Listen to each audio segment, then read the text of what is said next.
A Bíblia, uma escritura sagrada para bilhões, cheia de milagres e mistérios.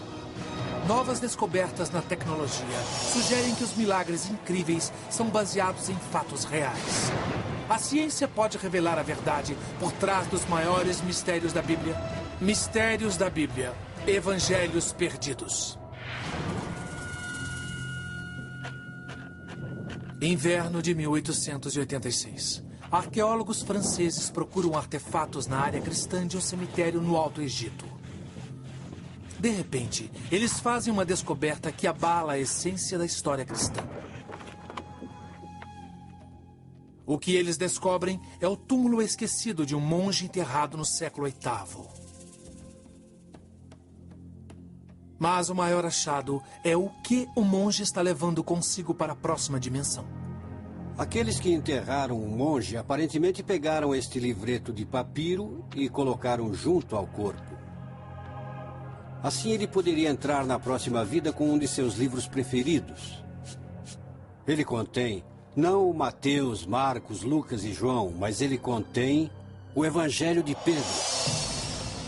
Aparentemente, o livro é um evangelho de verdade, um relato em primeira mão da vida de Jesus. No entanto, o texto teria sido escrito pelo apóstolo Pedro. Há quase 2000 anos, tudo o que os cristãos sabiam sobre Jesus vinha dos evangelhos da Bíblia cristã, nos relatos de Mateus, Marcos, Lucas e João. Seria aquele um relato perdido real da vida de Jesus, escrito por Simão Pedro, o líder escolhido dos apóstolos?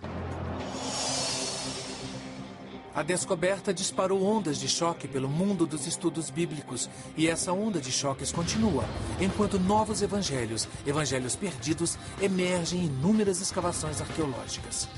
O Evangelho de Tomé, o Evangelho de Maria Madalena e até o Evangelho de Judas. A descoberta deles revelou histórias chocantes e controversas sobre Jesus e sua mensagem. Histórias que foram omitidas pela igreja.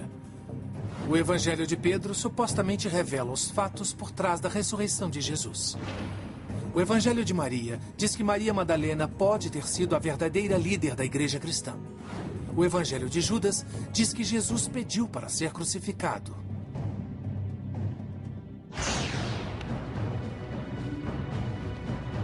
Serão eles relatos confiáveis da vida e morte de Jesus? E se são, por que foram banidos? Com a aplicação de tecnologia de ponta, como microscópios eletrônicos, datação com carbono 14, paleografia e os avanços mais recentes na arqueologia, os especialistas vão examinar os evangelhos perdidos para determinar sua idade, sua fonte e se eles contêm verdades esquecidas da crença mais difundida no mundo. A descoberta dos evangelhos perdidos também revela uma batalha secreta, agora esquecida, mas um dia vital. A batalha pela alma da cristandade. De um lado, um grupo devoto, clamando por um relacionamento direto e espiritual com Deus, com seu próprio conjunto de evangelhos. De outro lado, a crescente hierarquia do cristianismo ortodoxo, que aceita apenas 4 evangelhos. O resultado desta batalha iria determinar o futuro do cristianismo.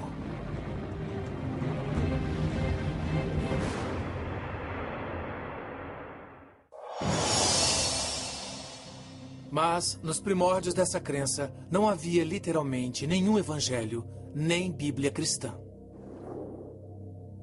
O cristianismo começa por volta do ano 30 d.C., com um grupo de judeus que seguem os ensinamentos de Jesus de Nazaré. Contamos a história através de histórias, e foi assim no início da jornada de Jesus. As pessoas que estavam à volta dele, os pobres, os marginalizados, muito provavelmente não sabiam ler ou escrever. Então faziam o que os outros faziam. Eles contavam histórias. As pessoas devem ter conversado entre si. Você conheceu Jesus? O que ele disse quando vocês se encontraram? Você estava presente quando ele estava na estrada? Você se lembra da história? O que eu ouvi foi isso. As histórias de Jesus não foram passadas para o papel por décadas.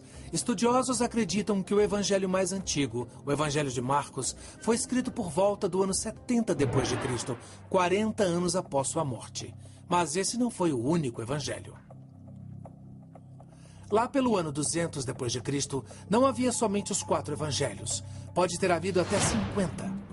Eram documentos como o Evangelho de Felipe, o Evangelho dos Hebreus e a Revelação de Pedro. Alguns desses livros foram mencionados por escritores da antiguidade, mas até recentemente todos estavam desaparecidos. O que aconteceu com eles? E por que há somente 4 evangelhos hoje? A resposta nos leva menos à fé e mais à política. A Bíblia não caiu do céu. A versão final da Bíblia foi feita por pensadores cristãos que representavam um ponto de vista específico. O surpreendente é que a Bíblia cristã, como a conhecemos, não surgiu de fato até 300 anos depois da morte de Jesus. E o homem que determinou o conteúdo da Bíblia cristã tinha interesses poderosos, que tinham pouco a ver com religião.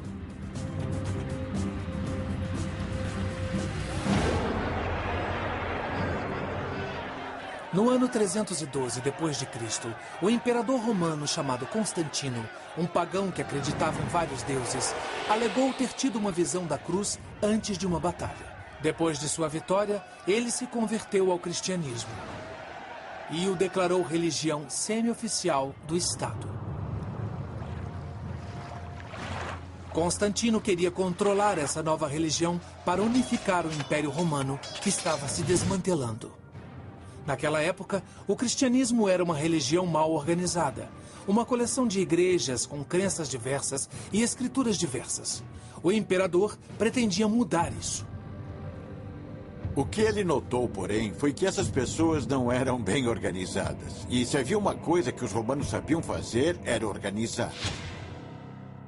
No ano 325 d.C., o imperador Constantino convoca o Concílio de Niceia para estabelecer a doutrina básica do cristianismo. Ele reúne os líderes religiosos mais poderosos de todo o mundo para discutir a oficialização de uma religião cristã formal. Uma das coisas interessantes é que se torna claro que ele está primeiramente interessado na unidade. Ele quer que a religião cristã forneça a base ideológica para o império. O objetivo do Concílio de Constantino era unificar a fé religiosa e politicamente. Depois de semanas de debate, os vários bispos e padres concordaram com um conjunto de princípios que unificaria todo o cristianismo e colocaram a religião sob o controle firme do imperador. E então ele usou sua autoridade para dizer: muito bem, pessoal, é isso aí. As coisas mudaram drasticamente com Constantino. Temos uma redefinição total de como Deus deve ser entendido. Deus agora é o protetor do Estado que procura usar a religião para seus próprios interesses de unificação, porque não se pode ter discordância e governar um Estado. Constantino também unificou os evangelhos cristãos e limitou os evangelhos que considerou apropriados para a religião do Estado. Apesar de o Concílio de Niceia não ter decidido oficialmente o conteúdo da Bíblia cristã, Constantino deixou claro quais evangelhos ele considerava aceitáveis. Ele encomendou a criação de 50 cópias de uma Bíblia cristã que continha apenas os evangelhos de Mateus, Marcos, Lucas e João. O que aconteceu com os outros evangelhos? No ano 382 d.C., outro concílio religioso literalmente proibiu que os cristãos os lessem. Sob o imperador cristão Teodósio, todos os outros evangelhos foram considerados heréticos. Foram banidos ou enterrados, seus donos presos e às vezes executados. Havia vários outros textos que verdadeiros cristãos devotos amavam. Eles devem ter sido lidos por muito tempo, até que os bispos chegaram para dizer: não deveis ler isto, mas deveis ler aquilo. O que estava escrito nesses evangelhos perdidos? O que os tornava tão ameaçadores que tiveram que ser banidos ou destruídos? Ninguém soube por quase 2000 anos. Mas em 1886, o Evangelho de Pedro emergiu das areias do deserto egípcio. Outras descobertas espantosas se seguiram no século XX. Os Evangelhos de Tomé, de Maria Madalena, de Judas. Esses evangelhos perdidos revelam uma visão muito diferente de Jesus. Uma abordagem diferente da espiritualidade. E uma versão do cristianismo que um dia ameaçou a base da própria fé.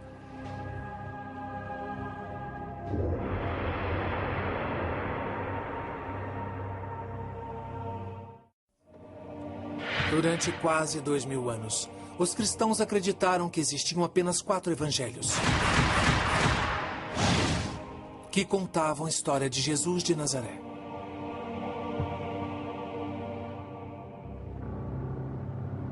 Em 1886, o Evangelho de Pedro foi o primeiro evangelho perdido descoberto em séculos, sugerindo a existência de uma história secreta de escrituras proibidas. Em 1945, uma descoberta assombrosa revelou uma vasta coleção de evangelhos perdidos e mudou para sempre a história do cristianismo. No Egito, perto de uma cidade chamada Nag Hammadi, um fazendeiro e seus companheiros encontraram um pote de barro lacrado que continha um tesouro de 1800 anos. Dentro dele, havia 52 textos com títulos, como os Atos de Pedro, o Apocalipse de Tiago e o Evangelho de Tomé. Eram literalmente evangelhos perdidos, mencionados por escritores da antiguidade, mas aparentemente enterrados depois da consolidação do poder do imperador romano Constantino no ano 325 d.C. As escrituras só haviam existido como lendas, até aquele momento. E talvez a mais surpreendente dessas escrituras perdidas seja o Evangelho de Tomé.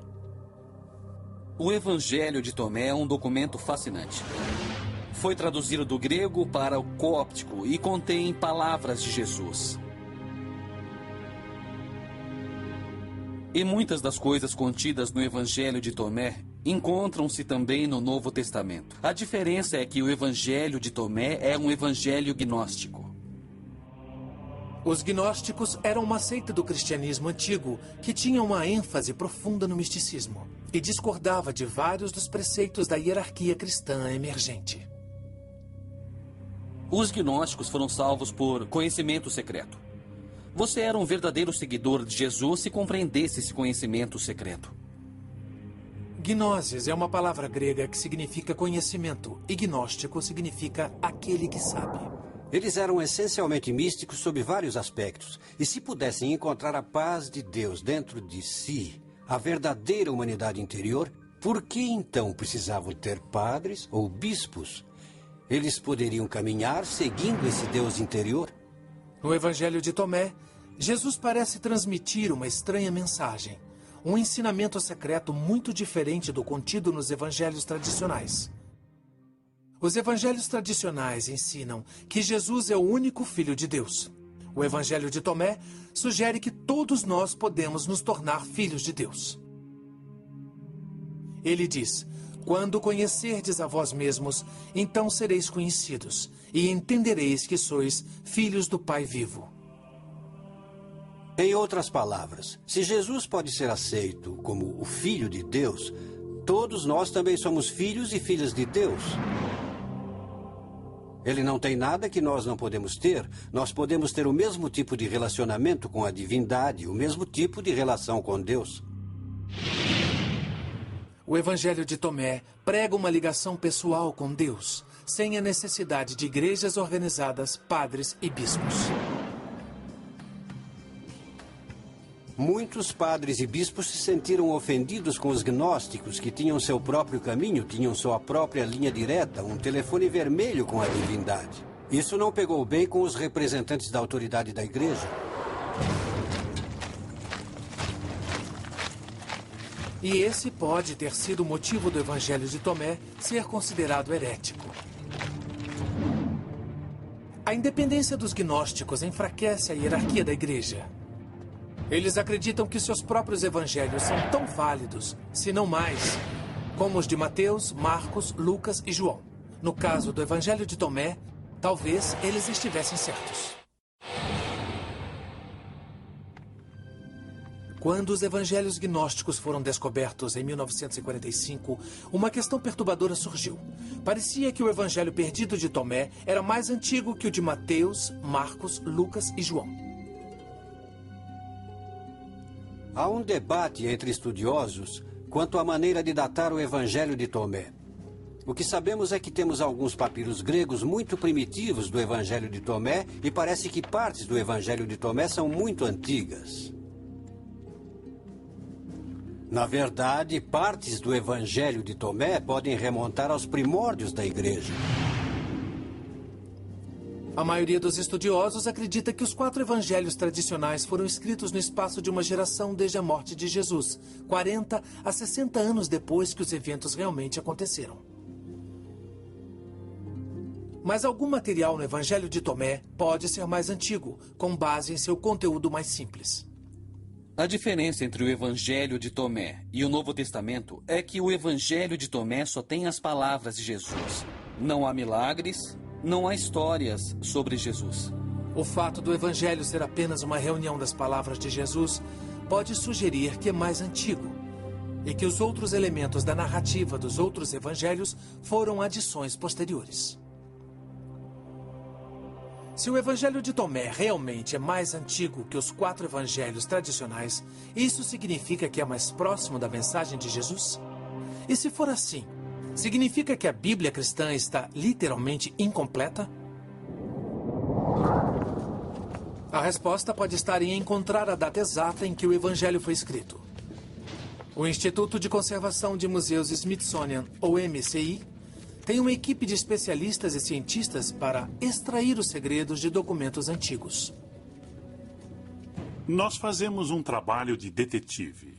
Nossos cientistas examinam com diferentes tipos de instrumentos para entender realmente o que é, de que lugar do mundo veio. Os estudiosos procuram pistas da idade de um evangelho no papel e na tinta do documento. Sinto que às vezes consigo entrar na cabeça do autor. Principalmente porque um conservador precisa desenvolver uma espécie de visão invertida de raio-x. Você tem um objeto na sua frente que chegou a você em seu estado e sua condição naturais. E você precisa pensar em todas as coisas que aconteceram com ele. Uma pista sobre a idade do papiro pode ser encontrada na própria escrita. Na época em que o Evangelho de Tomé foi escrito, a maioria da população era analfabeta. A pessoa que escreveu o Evangelho era provavelmente um escriba profissional. Pesquisadores descobrem a verdade através da análise minuciosa dos métodos e ferramentas de um escriba. Os escribas não eram apenas redatores, eles levam seus materiais de arte consigo. Eles preparam suas tintas com substância sólida e depois moem e adicionam líquido para escrever. Uma certa variabilidade no tamanho das partículas seria prevista. E uma coisa muito, muito perfeita e muito, muito pura e muito, muito consistente poderia ser um sinal de que é um material mais moderno. Volte. Bem aqui. Uma análise mais detalhada do Evangelho de Tomé revela que certamente não se trata de uma falsificação moderna, mas a idade exata do Evangelho ainda não ficou clara. Um teste com carbono 14 foi feito no Evangelho de Tomé encontrado em Nag Hammadi. As páginas revelaram que a cópia datava aproximadamente de 300 a 400 anos depois de Cristo. As cópias mais antigas de Mateus, Marcos, Lucas e João vêm aproximadamente da mesma época. Mas estudiosos concordam que todos esses evangelhos devem ser cópias de textos muito mais antigos, porque escritores da antiguidade referem-se a esses evangelhos por volta de 150 depois de Cristo. A idade exata do Evangelho de Tomé é incerta e controversa. É mais antigo e mais preciso que os de Mateus, Marcos, Lucas e João? Até que uma cópia mais antiga seja encontrada, a questão continua um mistério. Mas, independentemente da idade, o Evangelho de Tomé revela uma batalha dentro do cristianismo. A igreja tradicional tinha Mateus, Marcos, Lucas e João do seu lado. Mas os gnósticos alegavam ter o apoio da própria Maria Madalena.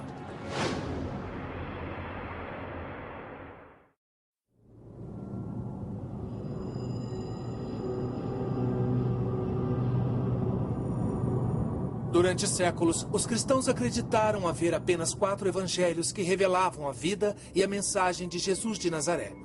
Mas essa crença mudou no final do século XIX com a descoberta dos primeiros evangelhos perdidos. Uma das mais impressionantes escrituras esquecidas foi descoberta no Egito, em 1896. Um evangelho com um autor muito surpreendente. É um evangelho escrito em nome de uma mulher. E não uma mulher qualquer, mas aparentemente Maria Madalena. E não a Maria Madalena que tem um papel na igreja, que é a prostituta arrependida e assim vai. Esta é a Maria Madalena, que é uma discípula amada. Ela é parte do círculo íntimo. Poucos fragmentos sobrevivem, mas eles põem o verdadeiro significado de Maria em perspectiva. Se o Evangelho de Maria é autêntico, significa que as mulheres um dia foram líderes poderosas na igreja cristã. Significa que Maria Madalena não era uma prostituta recuperada, mas a líder dos apóstolos. E numa religião dominada por homens durante séculos, significa que o evangelho mais importante foi escrito em nome de uma mulher. O Evangelho de Maria detalha as instruções secretas que Jesus conta apenas a ela. Segredos sobre a vida, a morte e o paraíso.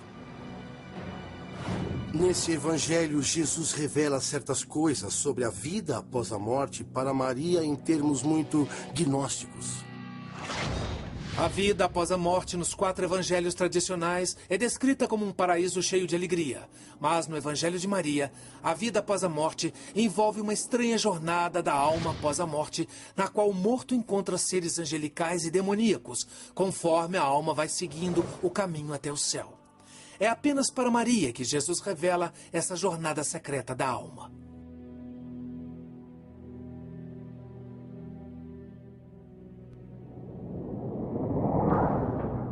O Evangelho relata que Pedro, o líder dos apóstolos, reage de forma explosiva a essa revelação. Pedro diz: ele realmente falou com uma mulher sem nosso conhecimento? Devemos nos voltar e ouvi-la? Ele a preferiu a nós?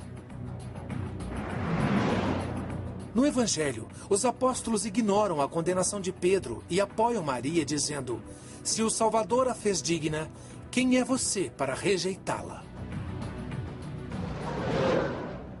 O significativo é que havia uma espécie de ligação espiritual, que Maria era tida como uma pessoa de dentro, uma líder, alguém que tinha a habilidade de motivar os outros, e esse era seu verdadeiro dom. Ela compreendia o pensamento de Jesus e era capaz de disseminá-lo. Esse evangelho dá uma visão muito diferente do que é a mensagem de Jesus. E mostra Maria Madalena como aquela que entende esse ponto de vista de um jeito que os outros discípulos não entendiam. Mas esse texto é um verdadeiro evangelho? O relato testemunhal de Maria Madalena? Se é, ele pode mudar a história cristã e revolucionar o papel das mulheres na igreja cristã. A resposta está na idade do evangelho. Ele é mais antigo que os 4 evangelhos tradicionais? E pode ele ter sido escrito pela própria Maria Madalena?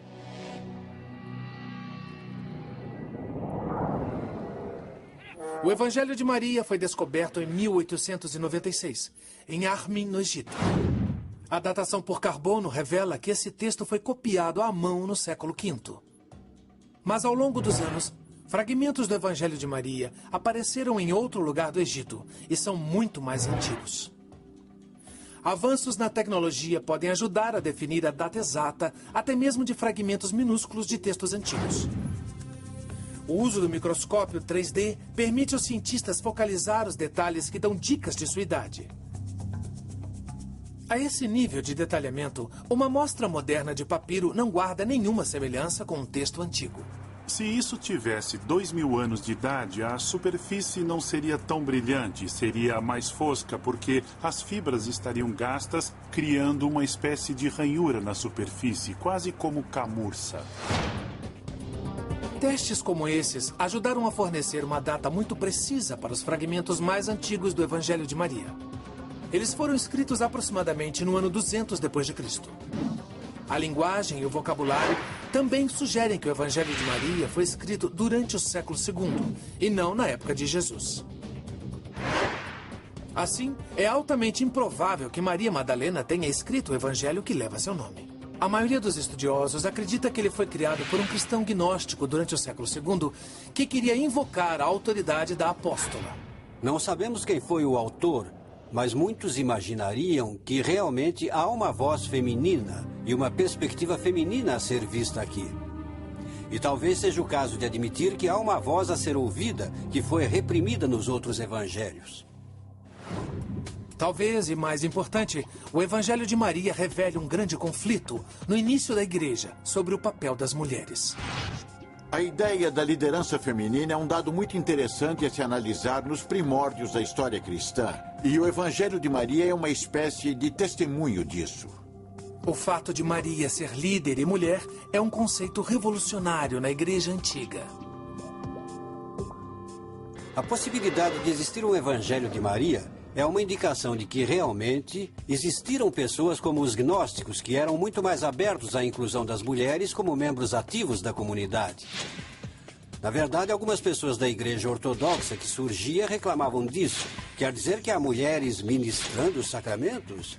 Existem mulheres que são ordenadas entre os gnósticos? Que vergonha! Os gnósticos não viam nenhuma vergonha nisso. Assim, a existência de um texto como o Evangelho de Maria está perfeitamente de acordo com o ponto de vista deles. Em 1886, arqueólogos franceses que trabalhavam no Egito descobriram um antigo túmulo cristão com um tesouro extraordinário. Entre as mãos de um monge do século VIII estava um livro chamado Evangelho de Pedro. Foi um dos primeiros evangelhos perdidos descobertos. Poderia ele ser o verdadeiro relato perdido da vida de Jesus, escrito por Simão Pedro, o líder dos apóstolos escolhido por ele? Se fosse, mudaria a história do cristianismo, já que o Evangelho de Pedro conta uma versão muito diferente da vida de Jesus.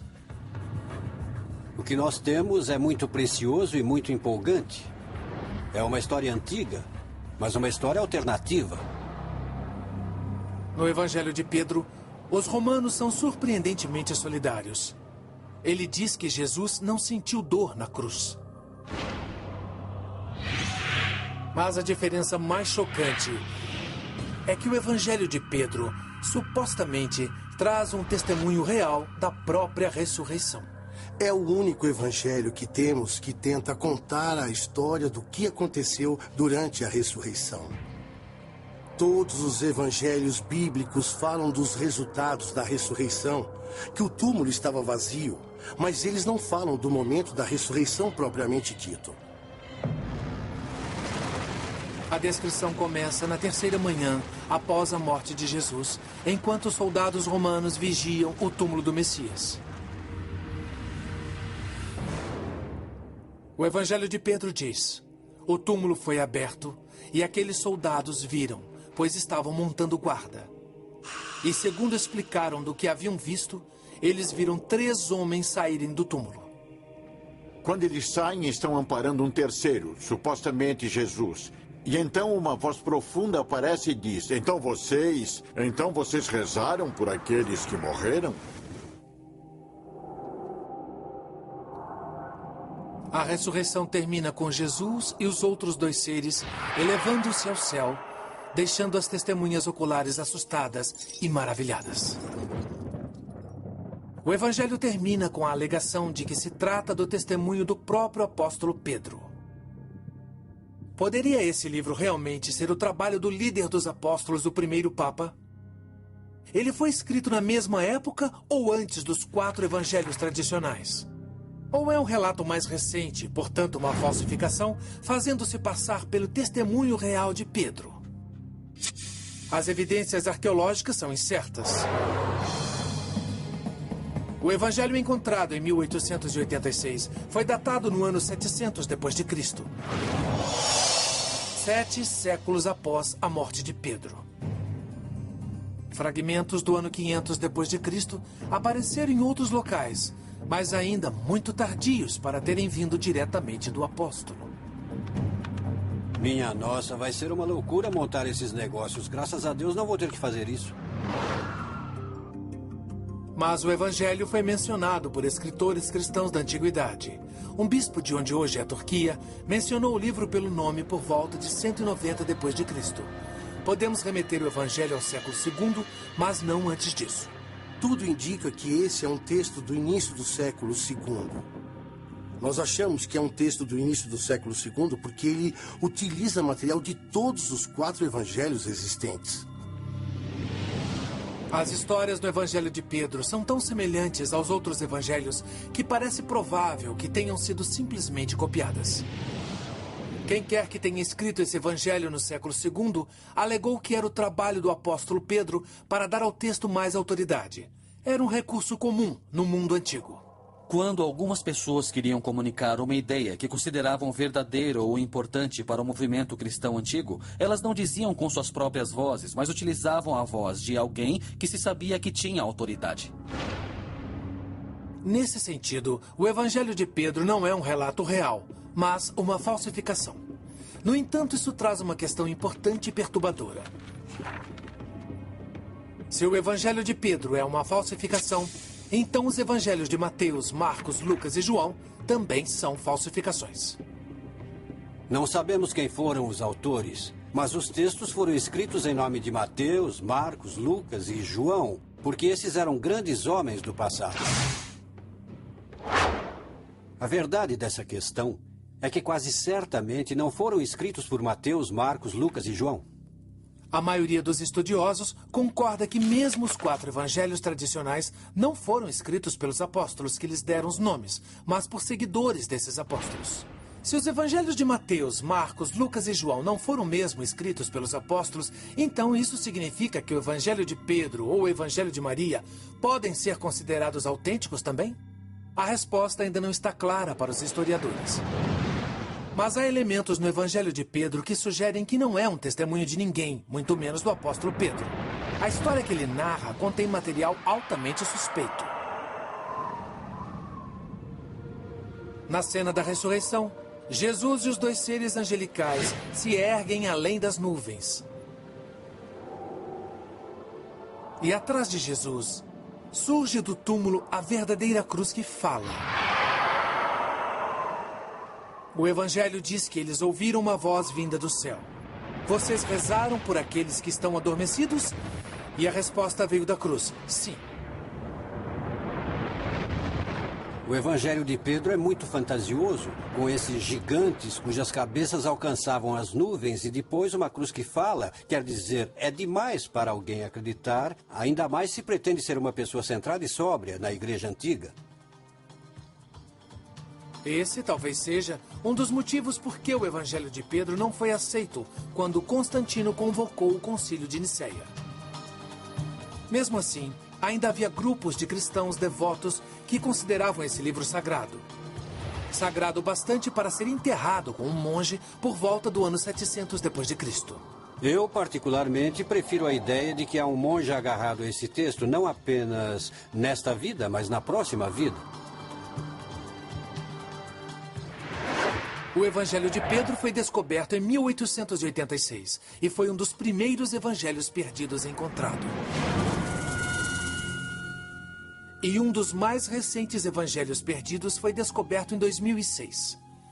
Uma escritura que causou polêmica imediata, porque supostamente havia sido escrita pelo traidor de Jesus, o Evangelho perdido de Judas.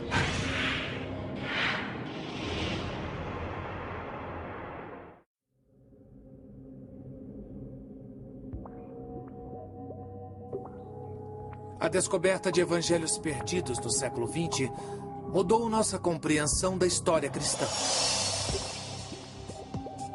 Mas um evangelho perdido descoberto recentemente questiona os fundamentos da fé cristã. Em 2000, um documento em papiro foi recuperado de um antiquário do Egito.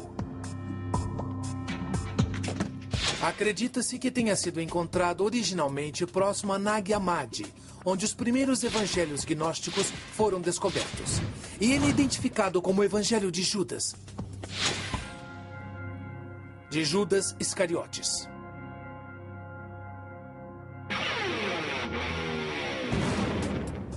Quando foi originalmente divulgado, o apelo era que Judas foi um herói, passou de traidor de Jesus nos evangelhos bíblicos a aquele que é elevado aos céus, porque simplesmente realizou a vontade de Deus. Na versão cristã tradicional da história da crucificação, Judas entrega Jesus aos romanos e é taxado de vilão. Mas neste evangelho, a história da traição é transformada numa história de sacrifício pessoal. No evangelho, Jesus reconhece Judas como o mais sábio dos apóstolos. Ele é tudo sobre Jesus e Judas. Judas é considerado um discípulo muito especial. Ele é o esclarecido e é aquele que parece ter mais discernimento de quem realmente é Jesus. Jesus diz que Judas vai entregar apenas seu corpo físico aos romanos. Ele próprio vai escapar da crucificação e retornar ao plano espiritual. Isso é um sinal claro de que o evangelho tem raízes gnósticas. Esses caras não acreditavam que Jesus fosse realmente humano. Ele só aparentava ser humano, ele era um espírito, por assim dizer. E a ideia do gnosticismo era se livrar desse disfarce, dessa roupagem, desse elemento humano para poder retornar à pura forma de um ser espiritual. É uma inversão notável dos evangelhos cristãos tradicionais. E foi polêmico desde o momento de sua publicação em 2006. Se fosse um evangelho autêntico, escrito por Judas, iria reescrever a história cristã e a teologia. Mas muitos estudiosos acreditam que o evangelho de Judas só poderia ser uma fraude. A ideia de um evangelho de Judas Iscariotes é tão provocadora que muitas pessoas a consideraram. Seria possível que fosse uma fraude? Teoricamente, uma pessoa com um senso de humor perverso ou um desejo de enganar o mundo poderia pegar um papiro antigo, criar um texto e se divertir à beça com o mundo. O Evangelho de Judas foi submetido a semanas de investigação. Apesar de sua fonte inesperada, os especialistas estabeleceram que não era uma falsificação, mas provavelmente não era tão antigo quanto os evangelhos tradicionais. Os estudiosos acreditam que o Evangelho de Judas remonta a uma data entre 280 e 330 d.C., quase 300 anos depois da morte de Judas. Obviamente não é um testemunho e foi escrito depois dos 4 evangelhos tradicionais datados do século II. Mas a própria criação do Evangelho de Judas destaca o crescente conflito entre cristãos gnósticos e a igreja tradicional por volta do ano 300 d.C. Você escreve esse evangelho e o atribui a Judas porque é uma maneira de fazer as pessoas pensarem de um jeito diferente sobre todos os personagens e de mudar as regras do jogo, de inverter as coisas. Assim, se você diminuir a importância dos apóstolos e aumentar a de Judas, você terá reconfigurado a maneira como o mundo é visto. Porque o evangelho de Judas critica fortemente a igreja que surge das regras apostólicas. Eles realmente acreditavam que tinham alguma coisa por dentro que dava a eles uma espécie de acesso direto ao divino. Eles não precisavam ter padres e bispos. Eles não precisavam obedecer a esse tipo de autoridade.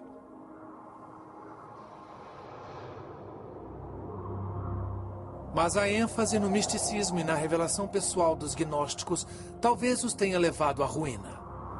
Em vez de construir uma comunidade e ganhar seguidores, o seleto círculo místico dos gnósticos começou a se desfazer em meio à política. Enquanto isso, em crescimento, a hierarquia cristã estava chamando a atenção dos políticos romanos. Com o Concílio de Nicéia, em 325 d.C., o imperador Constantino solidificou a base de poder dos bispos mais ortodoxos e sua hierarquia.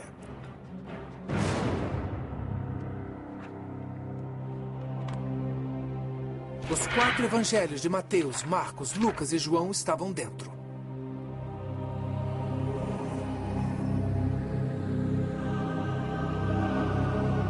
Os evangelhos gnósticos estavam fora. Pelo menos oficialmente. É importante ter em mente que esses outros evangelhos que estão no Novo Testamento foram de fato lidos pelas pessoas, valorizados e amados pelas pessoas durante muito tempo. Mas o que essa evolução histórica do Novo Testamento diz sobre a legitimidade dos evangelhos perdidos? O estudo dos evangelhos perdidos é muito fascinante, na verdade. Ele nos ajuda a entender as pressões culturais que o cristianismo sofria e o que ele enfrentava. É bem fascinante imaginar o que teria acontecido em Nicéia e depois disso se uma perspectiva gnóstica tivesse levado a melhor. Eu imagino que haveria uma percepção mais mística, uma noção mais introspectiva do que significa ser motivado como um seguidor de Jesus. Teria sido uma igreja bem diferente, com características diferentes e um significado diferente, um significado mais místico. Mas os gnósticos não levaram a melhor em Nicéia. E em algum lugar, num monastério no deserto egípcio, um grupo de monges gnósticos deve ter se preocupado com o destino de seus amados evangelhos. Eles deviam adorar esse tipo de literatura até aquele dia fatídico em que o arcebispo Atanásio de Alexandria anunciou a todos os monges: está na hora de jogar fora os livros heréticos e ler os livros bíblicos. Talvez os monges tenham retirado com pesar esses livros preciosos da biblioteca de Nag Hammadi e não tenham conseguido destruí-los. Então eles os esconderam em um pote. Assim durariam para sempre, ou quase para sempre. Pelo menos até que pudéssemos encontrá-los na nossa época e lê-los outra vez. Por um milênio, a Bíblia Sagrada com os 4 evangelhos do Novo Testamento foi tida como a verdadeira história de Jesus. Alguns acreditam que os evangelhos perdidos revelam o caminho não percorrido pelo cristianismo. Outros acreditam que o caminho não foi percorrido por algum motivo. Sabe, a expressão é que, às vezes, a história é escrita pelos vencedores. E a ideia é que agora os perdedores tomam a palavra. E a palavra dos perdedores tem valor, mas a outra metade da expressão precisa ser dita. Às vezes, os vencedores merecem vencer. Séculos depois de terem sido entregues às areias do deserto, os evangelhos perdidos continuam polêmicos. E talvez esse próprio fato seja um testemunho do poder da palavra escrita de transmitir fé, esperança e mistério no decorrer dos séculos e por todo o mundo.